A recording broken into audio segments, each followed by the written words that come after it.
सन्मुख विराजमान श्री परमहंसों के दर्शन दीदार करते हुए प्रेम भरी मीठे स्वर में बोलिए जयकारा। बोल मेरे श्री गुरु महाराज की जय, बोल सच्चे दरबार की जय, बोल अनंतपुर वासी भगवान की जय। जीवन एक ऐसा महासागर है जिसमें प्रति क्षण हम सुख दुख की लहरों से टकराते रहते हैं। इन उतार चढ़ावों का मूल कारण हमारे ही कर्म और पारब्रह्म होते हैं। अर्थात हे प्रभु, मुझे असत्य से सत्य की ओर, अंधकार से प्रकाश की ओर और मृत्यु के भय से अमृत तत्व की ओर ले चलो। गुरुमुखो, जब हम नाम सिमरन से सत्संग के प्रकाश में अपने मन को स्थापित कर लेते हैं, तब जीवन की कितनी भी कठिन परिस्थितियां क्यों ना हों, हमें मार्ग मिल ही जाता है। एक भक्त की व्यथा और गुरुदेव की शिक्षा। एक साधक भक्त ने अपने गुरुदेव से प्रार्थना की, महाराज जी, मेरे जीवन में अनेक विपत्तियों का आडंबर लगा हुआ है। शरीर रोगों से ग्रस्त है, पुत्र नहीं है, एक बेटी थी जो अब इस संसार से विदा हो गई है, पत्नी भी बीमार रहती है। आपका उपदेश है कि नाम सिमरन करो, पर मन की अस्थिरता के कारण वह भी सुचारू रूप से नहीं हो पाता। इन परिस्थितियों में अपने चित्त को कैसे स्थिर रखूं? गुरुदेव ने बड़े प्रेम से समझाया, प्यारे भक्त, हमें जो भी परिस्थितियाँ मिलती हैं वे हमारे ही कर्मों का परिणाम है। अच्छा बुरा, सुख दुख सब कर्म के अनुसार भोगना ही पड़ता है। श्रीमद् भागवत गीता में श्री भगवान जी फरमाते हैं, मनुष्य को केवल कर्म करने का ही अधिकार है, किंतु फल पर नहीं। अतः फल की आसक्ति छोड़कर कर्म करते रहना ही श्रेयस्कर है।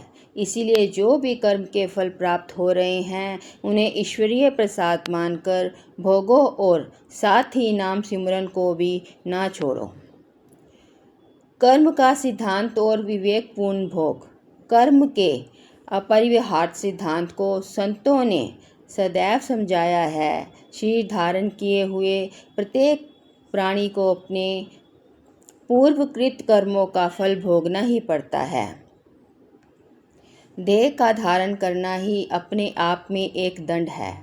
इस संसार में जन्म लिया है तो कर्मों का फल भोगना ही पड़ता है, परंतु ज्ञानी जन इन कष्टों को ज्ञान विवेक के सहारे बड़े शांत भाव से काटते हैं, जबकि अज्ञानी जन रोते और झिकते हुए समय गुजारते हैं। गुरुमुखो, इसीलिए यदि जीवन में बहुत सी कठिनाइयाँ आ रही हैं तो यह समझना चाहिए कि ये हमारे कर्मों के परिणाम स्वरूप ही है।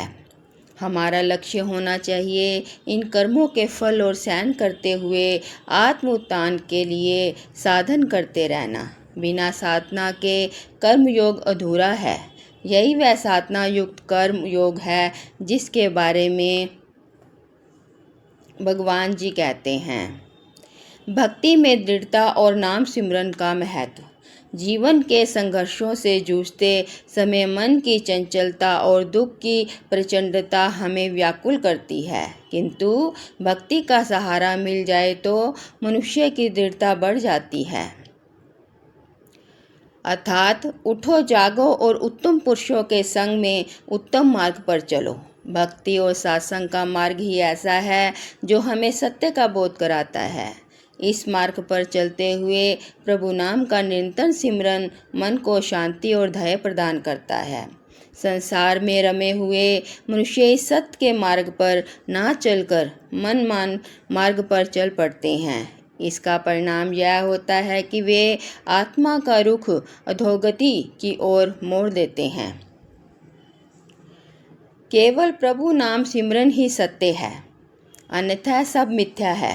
श्री कबीर साहिब जी की दृष्टि में जो व्यक्ति सत्य को जानना चाहता है उसे जगत के अस्थिर भोगों से मन को हटाकर नाम सिमरन का सहारा लेना चाहिए।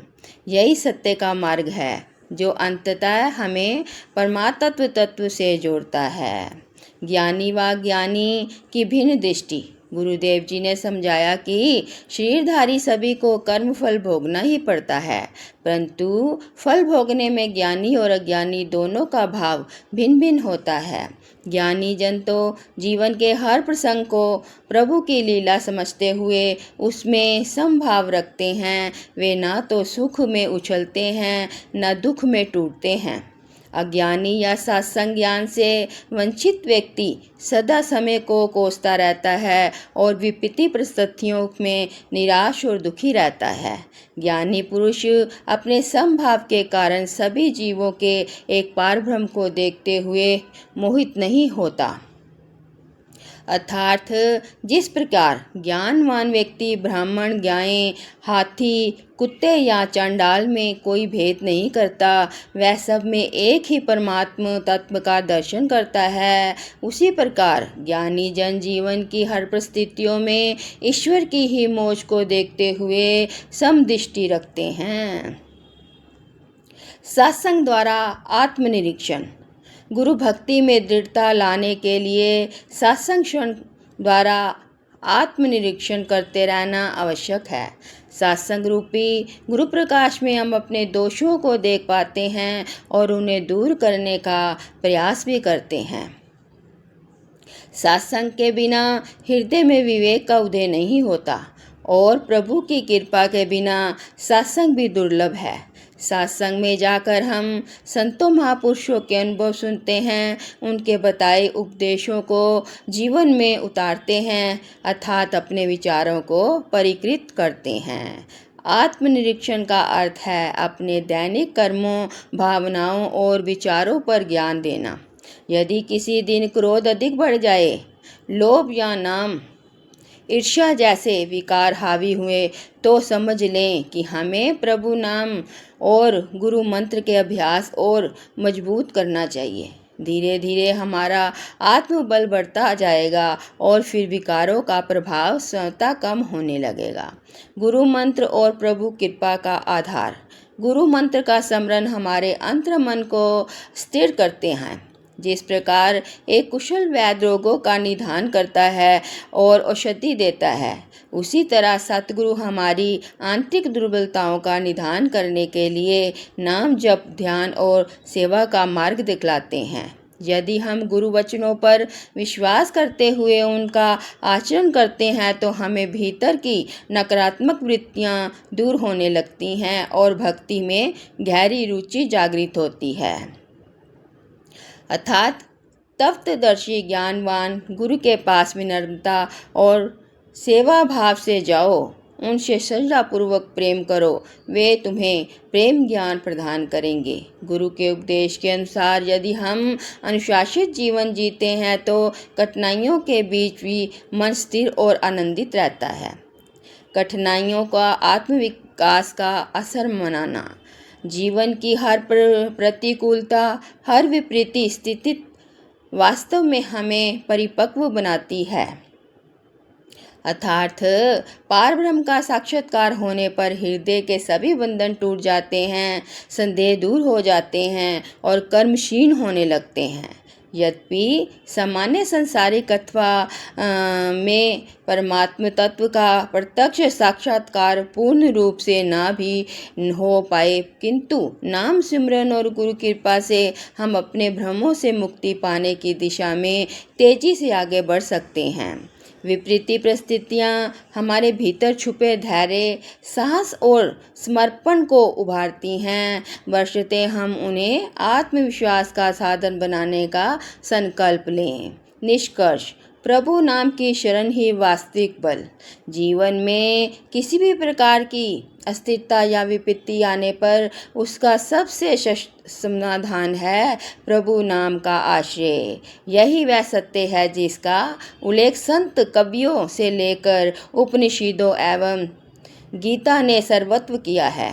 जितना जितना हम नाम सिमरन की गहराई में जाते हैं, उतना ही मन की चंचलता समाप्त हो जाती है और हम अहंकार, मोह व भ्रम से मुक्त हो जाते हैं। अर्थात यदि तुम अपने अंदर और बाहर दोनों जगह प्रकाश चाहते हो तो जीव रूपी देहरी पर राम नाम का दीपक जलाए रखो। वास्तव में यही मंत्र हमें अंदर और बाहर का घोर अंधकार मिटाने की शक्ति देता है। बोलो जयकारा बोल मेरे श्री गुरु महाराज की जय। बोल सच्चे दरबार की जय। बोल अनंतपुर वासी भगवान की जय।